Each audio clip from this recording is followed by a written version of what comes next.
আজকে আমি তোমাদের উপেন্দ্রকিশোর রায়চৌধুরীর লেখা বিড়াল ও টুনটুনির গল্প শোনাবো। এই সব গল্প শুনে ঠাকুমা দিদিমার কাছে বা মায়ের মুখে বা পড়ে শুনিয়েছেন, বা বড় হয়েও পড়েছি, আমরা বড় হয়েছি। আজকে তোমরা শোনো। গৃহস্থদের ঘরের পেছনে বেগুন গাছ আছে। সেই বেগুন গাছের পাতা ঠোঁট দিয়ে সেলাই করে টুনটুনি পাখিটি তার বাসা বেঁধেছে। বাসার ভেতরে 3টি ছোট্ট ছোট্ট ছানা হয়েছে।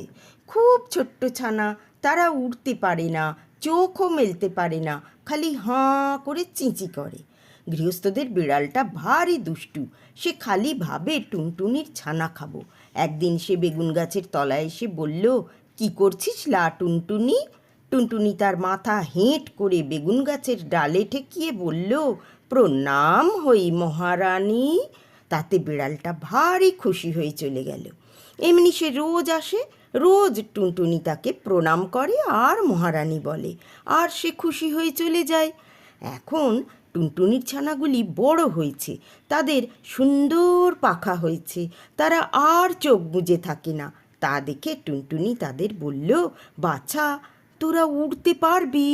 ছানারা বলল, হ্যাঁ মা, পারবো। টুনটুনি বলল, তবে দেখ তো দেখি ওই তাল গাছটার ডালে গিয়ে বসতে পারিস কি না। ছানারা তখনই উড়ে গিয়ে তাল গাছের ডালে বসলো।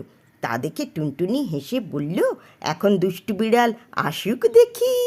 খানিক বাদেই বিড়াল এসে বলল, কি করছিস লা টুনটুনি? তখন টুনটুনি পা উঠিয়ে তাকে লাথি দেখিয়ে বলল, দূর হ লক্ষ্মী ছাড়ি বিড়ালনি, বলেই সে ফুড়ুক করে উড়ে পালালো।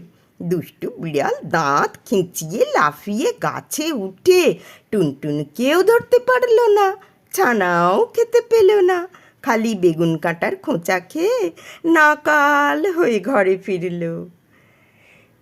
কেমন লাগলো তোমাদের গল্পটা? ভালো লাগলে অবশ্যই জানিও।